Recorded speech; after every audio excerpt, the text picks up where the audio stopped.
আজকে আমরা এমন একটা বিষয় নিয়ে কথা বলবো যা হয়তো অনেকের মনেই কোনো না কোনো সময় এসেছে।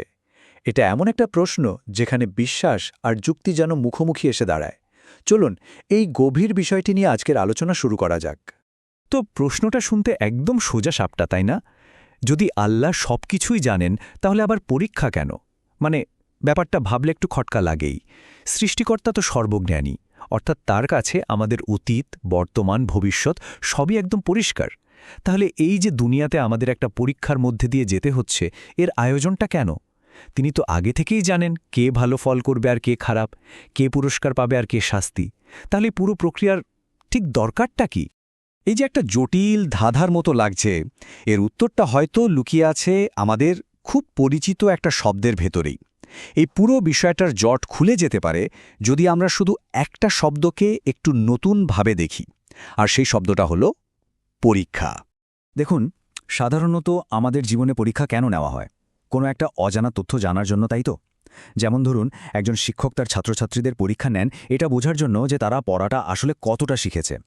আমরা যখন আমাদের এই সাধারণ ধারণাটাকেই সৃষ্টিকর্তার ক্ষেত্রেও প্রয়োগ করার চেষ্টা করি, ঠিক তখনই বিভ্রান্তিটা তৈরি হয়, কারণ তার কাছে তো অজানা বলে কিছুই নেই। এই স্লাইডটা দেখুন, এখানে পার্থক্যটা খুব পরিষ্কার করে দেওয়া আছে। আমাদের সাধারণ ধারণা হলো পরীক্ষাটা বুঝি ঈশ্বরে জানার জন্য, কিন্তু আসল উদ্দেশ্যটা হলো মানুষের নিজের কর্মের মাধ্যমে তার ভেতরের সত্তাটাকে বাইরে প্রকাশ করা। সহজ কথায়, এই পরীক্ষা ঈশ্বরের জন্য নয়, এটা আসলে আমাদের নিজেদের জন্য, যাতে আমাদের সব পছন্দ, সব সিদ্ধান্ত বাস্তবে রূপ পায়। আচ্ছা, তাহলে যদি পরীক্ষাটা আমাদের জন্যই হয়, তবে এর আসল উদ্দেশ্যগুলো ঠিক কি কি? চলুন এই বিষয়টা আরেকটু ভালোভাবে বোঝার চেষ্টা করি। প্রথম এবং সবচেয়ে গুরুত্বপূর্ণ কারণটা হল নিখুঁত ন্যায় বিচার প্রতিষ্ঠা করা। মানে, বিচার দিবসে কেউ যেন এটা বলতে না পারে যে আমি তো সুযোগ পাইনি, সুযোগ পেলে নিশ্চয়ই ভালো কাজ করতাম। যখন আমাদের কাজটা বাস্তবে করা হয়ে যায়, তখন তার পুরস্কার বা শাস্তির ভিত্তিটা একদম স্বচ্ছ হয়ে যায়, তাই না? আর দ্বিতীয়ত, এই কাজ করার মাধ্যমে কিন্তু আমরা নিজেদেরকে নতুন করে চিনি, বুঝতে পারি আমাদের আসল শক্তি কোথায়, দুর্বলতা কোথায়। আর এই নিজেকে চেনাটাই আমাদের আধ্যাত্মিক পথচলাকে আরও গভীর করে তোলে।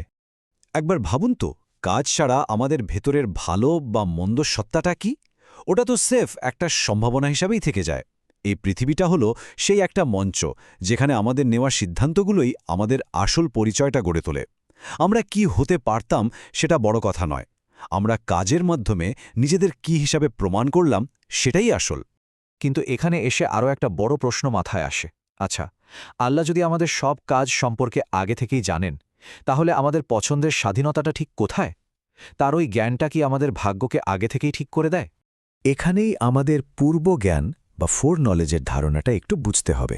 দেখুন, কোনো ঘটনা ঘটার আগেই সেটা সম্পর্কে জানা আর সেই ঘটনাটা ঘটতে বাধ্য করা, এই দুটো কিন্তু একদমই আলাদা জিনিস। সৃষ্টিকর্তার অসীম জ্ঞান আছে, কিন্তু সেই জ্ঞান আমাদের স্বাধীন ইচ্ছেকে এক বিন্দুও সীমাবদ্ধ করে না। আচ্ছা, এই ব্যাপারটা আরেকটু সহজ করে বোঝার চেষ্টা করি, কি বলেন? একটা উদাহরণ দিই। ধরুন, একজন খুব অভিজ্ঞ শিক্ষক।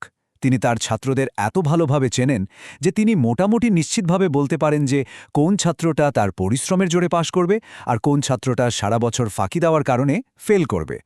এখন ফাইনাল পরীক্ষা হলো, আর রেজাল্টও ঠিক তাই হলো যা শিক্ষক ভেবেছিলেন।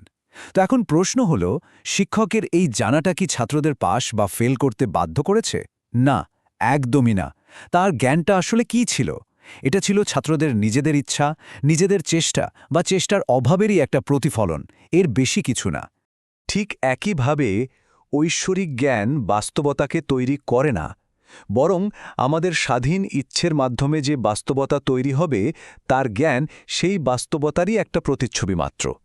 তিনি জানেন, কারণ তিনি সময় এবং স্থানের ঊর্ধ্বে থেকে সবকিছু একবারে দেখতে পান। সুতরাং আমরা দেখতে পাচ্ছি যে পুরো বিষয়টা আসলে আমাদের দৃষ্টিভঙ্গি বদলানোর ওপর নির্ভর করছে। প্রশ্নটাকে যখন আমরা ঈশ্বরের দৃষ্টিকোণ থেকে সরিয়ে নিজেদের দৃষ্টিকোণ থেকে দেখতে শুরু করি, তখনই এই পরীক্ষার আসল মানেটা আমাদের কাছে পরিষ্কার হয়ে ওঠে। তাহলে আজকের এই আলোচনা থেকে মূল বিষয়গুলো কি দাঁড়ালো? প্রথমত, এই জীবনের পরীক্ষা ঈশ্বরের নতুন কিছু জানার জন্য নয়, এটা আমাদের নিজেদের কাজগুলোকে বাস্তবে প্রমাণের জন্য। দ্বিতীয়ত, এর মধ্য দিয়েই ন্যায়বিচার আর আত্ম আবিষ্কারের একটা সুযোগ তৈরি হয়। এবং তৃতীয়, যেটা সবচেয়ে গুরুত্বপূর্ণ, কোনো কিছুর ফলাফল আগে থেকে জানা আর সেই ফলাফলটা ঘটতে বাধ্য করা দুটো এক জিনিস নয়। আজকের আলোচনা শেষ করব এই চমৎকার উপমাটা দিয়ে। ঈশ্বরের জ্ঞান একটা আয়নার মতো। সেই আয়না শুধু দেখায় যে আপনি কি করবেন, কিন্তু আপনাকে তা করতে বাধ্য করে না। আমাদের কাজগুলো আমাদেরই, আর সেই কাজই আমাদের চূড়ান্ত পরিচয়।